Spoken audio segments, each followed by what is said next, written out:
Hello, knowledge seekers. Welcome to Eklavya Gyan.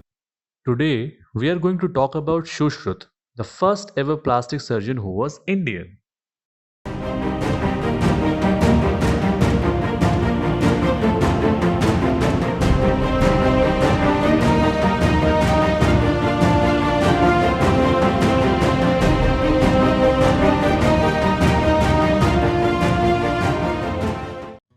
Sushruta was an Indian physician who wrote one of the world's earliest work on medicine and surgery and is therefore regarded as the father of Indian medicine and father of plastic surgery.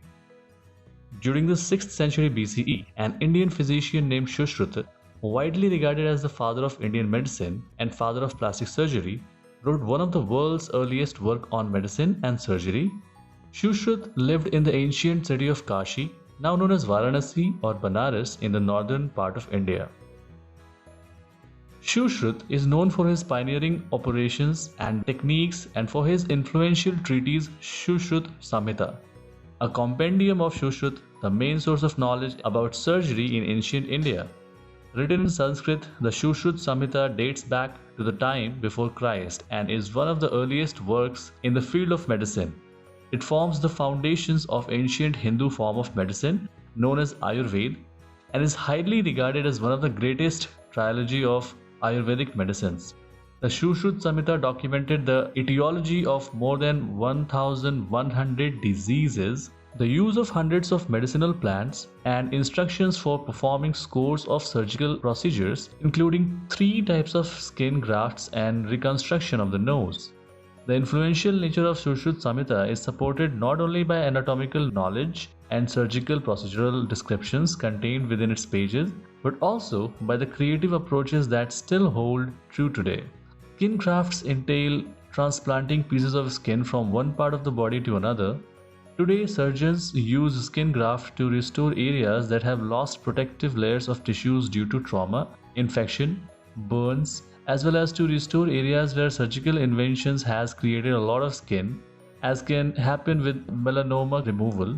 Some grafts include blood vessels and muscles, such as in reconstructive breast surgery. Origin of rhinoplasty was because of Shushrut. Rhinoplasty, colloquially known as the nose job, is a surgery performed to achieve 2 results: to improve the breathing functions of the nose, to improve the cosmetic looks of the nose. Shushrut's treatise provided the first written record of a forehead flap rhinoplasty, a technique still used today to reconstruct a nose. He used a flap of skin from the forehead, called a pedicle, to form a new nose.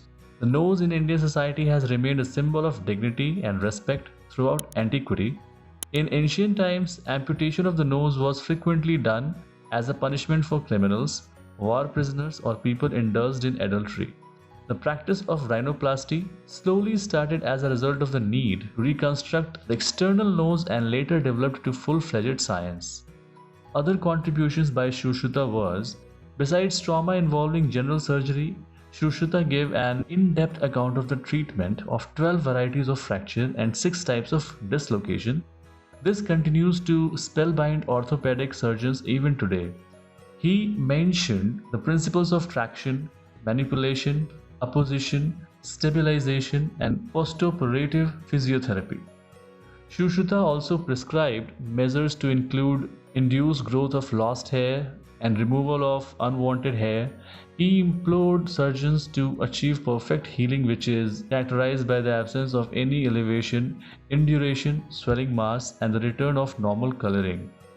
Plastic surgery in ancient India was because of Sushruta.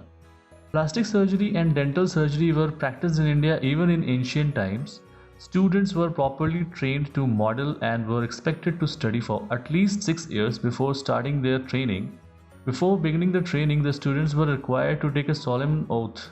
Sushruta taught his surgical skills to his students on various experimental models. Incision on vegetables such as watermelon and cucumber, probing on worm-eaten woods, and some instances of his experimental teachings. He was one of the first people in human history to suggest that a student of surgery should learn about the human body and its organs by dissecting a dead body. According to Shushrut, anyone who wishes to acquire a thorough knowledge of anatomy must prepare a dead body and carefully observe and examine all its parts. The method of study was to submerge the body in water and allow it to decompose, followed by an examination of the decomposing body at intervals to study structures layer by layer as they got exposed following decompositions. The most important point to note here is that the dissection was performed without a knife. Golden Age of Surgery. Shushruta Samhita remained preserved for many centuries exclusively in the Sanskrit language. In the 8th century AD, Shushruta Samhita was translated into Arabic as Kitab Shah Sun al-Hind and Kitab-a-Shushruta.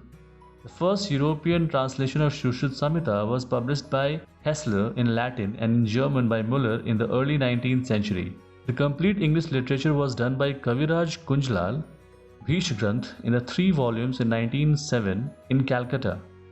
Shushruta took surgery in medieval India to admirable heights, and that era was later regarded as the golden age of surgery in ancient India. The genius of Shushruta prompted eminent surgeons Allen Whipple to declare, all in all, Shushruta must be considered the greatest surgeon of the pre-medieval period. Thanks for watching. If you liked the video, please give us a thumbs up, subscribe our channel and share it with your friends.